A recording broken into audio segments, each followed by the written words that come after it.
Hello and welcome दोस्तों. Today we will discuss about organizational behavior.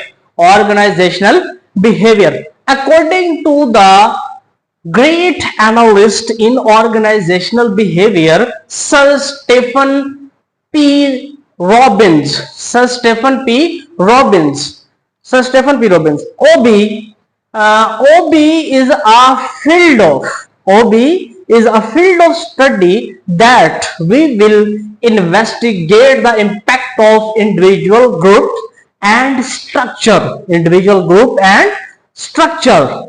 In fact, group and structures with an organizational behavior in behavior within organizational by applying the for the purpose of applying the purpose of improving organizational effectiveness. Now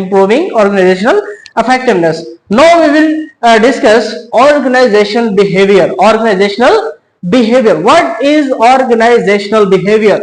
Is an entity such as company or an institution or an association that is comprising one or more peoples and having a particular purpose. ठीक है, तो हमारे पास ये organisational behaviour जो होती है ना, वो या तो एक कंपनी है या इंस्टीट्यूट है या एसोसिएशन है, वन और मोर पीपल्स है. ठीक है, तो उनका क्या होता है, पर्टिकुलर पर्पस के लिए ये बनाई जाती है. ठीक है, ये हमारा होता है organisational behaviour. Organisational plus behaviour, ये दो यानी डेफिनेशंस है. ऑर्गेनाइजेशन क्या होती है और बिहेवियर क्या होता है. First of all we will discuss about organization is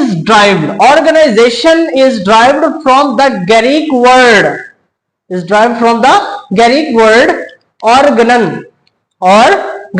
which means aggregation of human beings that is created for the attainment of certain goals. ठीक है, तो ये एग्रीगेशन यानी एक ये जो ग्रीक वर्ड है ऑर्गेनन से ये निकला है. ठीक है, जिसका मतलब है एग्रीगेशन ऑफ ह्यूमन बीइंग्स, यानी लोगों के बारे में जान पड़ताल करना. ठीक है, इसके बारे में that is created for the attainment, कोई भी गोल हो उसको हमने सर्टेन गोल हो उसको अचीव करना है, अटेन करना है. ठीक है, इस तरह से. तो ये आपकी हो जाती है ऑर्गेनाइजेशन. बिहेवियर क्या होता है? Behaviour the way of person और थिंग एक्ट्स जस्ट लाइक आप. मैं एक्ट कर रहा हूं ऐसे, मैं भी तो एक्ट कर रहा हूं ना, ये एक वे है, मेथड है. ठीक है, और रिएक्ट्स. अब मैं ये एक्ट कर रहा हूं तो जो मुझे रिएक्ट्स देने वाले हैं आप हैं कि आपका लेक्चर किस तरह से अच्छा है या नहीं है. ठीक है, ये एक्ट्स है. व्हाट अ पर्सन सेज और डज, कि एक इंसान जो है वो क्या कहना चाहता है और वो क्या करता है. ठीक है, इस तरह से. मोटिवेटर हो सकता है. फर्स्ट ऑफ ऑल ये तो एक हो सकता है मोटिवेटर. दूसरे नंबर पे हो सकता है कोऑपरेटिव हो सकता है. ठीक है, तीसरे नंबर पे होता है जेलसली हो सकता है, इनिशिएटर हो सकता है, इनोवेटर हो सकता है एंड सपोर्टिव हो सकता है. ठीक, इस तरह से ये आपका बिहेवियर है. कोई भी बिहेवियर इनमें से हो सकता है. मोटिवेटर भी हो सकता है, कोऑपरेटिव भी हो सकता है, जेलसली भी हो सकता है, इनिशिएटर भी हो सकता है, इनोवेटर भी हो सकता है और सपोर्टेड भी हो सकता है. ठीक है, देन इसके बाद हम डिस्कस करते हैं ओवरऑल डेफिनेशन इसकी क्या है. ऑर्गेनाइजेशनल बिहेवियर की. Organisational behaviour is the systematic study of actions and attitudes. मेरा एटीट्यूड जो है ना भाई सर, ये मेरा एटीट्यूड है. कभी कोई मुझे गुस्से वाली बात करे तो मेरा इस तरह से एटीट्यूड हो सकता है. ठीक है, इस तरह से. तो कोई मुझे प्यार भरी वाली बातें करे तो मैं तो हंसूंगा भी. ठीक है, इस तरह से. तो एक्शंस और attitudes the people that exhibit with an organisation, कि एक ऑर्गेनाइजेशन के साथ, एक इंस्टीट्यूट के साथ और कंपनी के साथ आपका किस तरह से एक्शन है और एटीट्यूड है, इस तरह से काम करने के लिए. We are studies of human behaviour at different levels that are.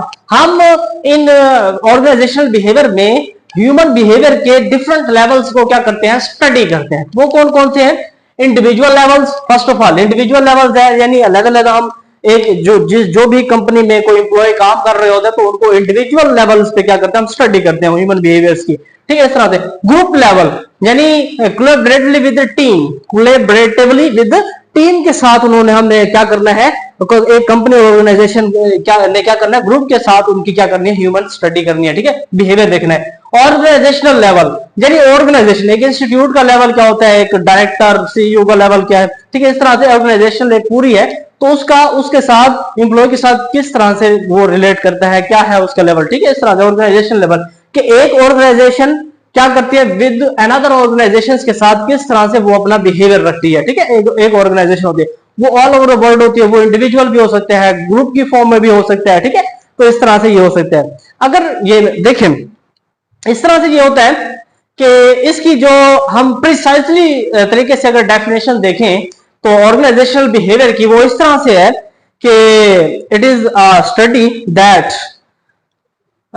The understanding the prediction of human behavior, understanding the prediction of human behavior and influence of human behavior, influence of human behavior in any organizational setting, in any organizational setting to improve the organization effectiveness, ठीक है। तो एक precisely तरीके से अगर इसकी definition देखी जाए तो हम ह्यूमन प्रेडिक्शंस के लेवल को, बिहेवियर को क्या करते हैं, स्टडी कर रहे हैं, जांच पड़ताल कर रहे हैं उसकी, ऑर्गेनाइजेशन ये क्या कर रही है, बिहेवियर कर रही है, ठीक है। इस तरह से तो उसकी इन्फ्लुएंसी को भी क्या कर रही है, टारगेट कर रही है, ठीक है। इस तरह से कोई भी एनी ऑर्गेनाइजेशन हमने उसको टारगेट करना है, ठीक है, चाहे आप हो या ऑर्गेनाइजेशन है, तो इसके लिए दोनों ऑर्गेनाइजेशंस की इफेक्टिवनेस को स्ट्रॉन्ग करने के लिए ये चीजें बनाई जाती हैं, ठीक है। इस तरह से स्टडी की जाती है, ठीक है। तो जैसे उसने कहा था स्टॉफन बी रॉबिन्स ने कहा था study of field that we will investigate the impact of individuals और एनी ऑर्गेनाइजेशन, ठीक है। इस तरह से